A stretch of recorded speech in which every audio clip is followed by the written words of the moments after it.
भारतीय न्याय संहिता 2023 की धारा 80 जो कि आईपीसी की धारा 304 बी के समरूप है, डाउरी डेथ दहेज हत्या पहले धारा आईपीसी में 304 बी में थी, अब नए कानून में धारा 80 में होगी, जिसमें सजा का प्रावधान है 7 वर्ष से कम नहीं होगी और अधिकतम आजीवन कारावास और जुर्माने से दंडित किया जाएगा दोष सिद्धि होने पर।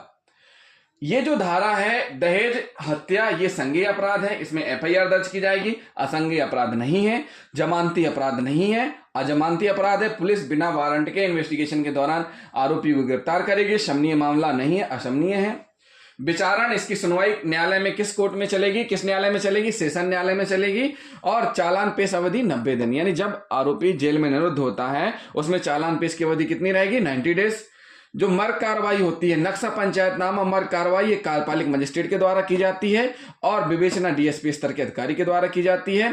और मृत्यु अगर समान परिस्थिति में नहीं होती है, विवाह के 7 वर्ष के पूर्व नवविवाहिता को दहेज की मांग को लेकर के पति और उसके नातेदार द्वारा दहेज की मांग को लेकर के प्रताड़ित करना, उसके साथ क्रूरता करना शारीरिक और मानसिक रूप से, जिससे उसकी जलने से या जलाने से उसकी मृत्यु हो जाती है, या इसी प्रताड़ना से तंग आकर के सुसाइड कर लेती है, या शारीरिक क्षति से उसकी डेथ होती है, तो इन परिस्थितियों में इस धारा के तहत दंडित किया जाता है। साथ ही साथ हम और एक बात बता दें साथियों, अब बहुत सी बार क्वेश्चन उठता है कि क्या जिसने विवाह दूसरा किया उसकी कंडीशन क्या लागू होगी? तो हम आपको बता दें, पहली कंडीशन, विवाह के समय 7 वर्ष के अंदर अगर दहेज की मांग होती है और प्रताड़ित किया जा रहा है तब भी लागू होगा।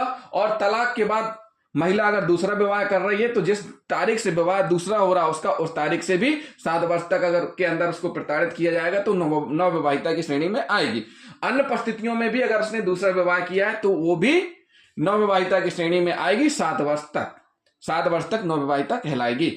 साथियों, जब भी नवविवाहिता की क्या की जाए, शारीरिक क्षति पहुंचा करके उसकी हत्या कर दी जाए, दहेज की मांग कर रहे थे, प्रताड़ित करते करते उसको पति के द्वारा मार दिया गया, पति या पति के माता पिता या उस नवविवाहिता के सास ससुर सबने मिलकर के महिला की हत्या कर दी, तो जो बीएनएस की धारा 80 के साथ में आईपीसी की धारा पहले जो 302 थी और बीएनएस की धारा 102 सब क्लॉज 1 भी लगाया जाना चाहिए।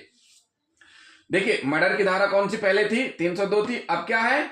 103 सब क्लॉज 1 का भी उपयोग किया जाना, मतलब लगाए जानी चाहिए।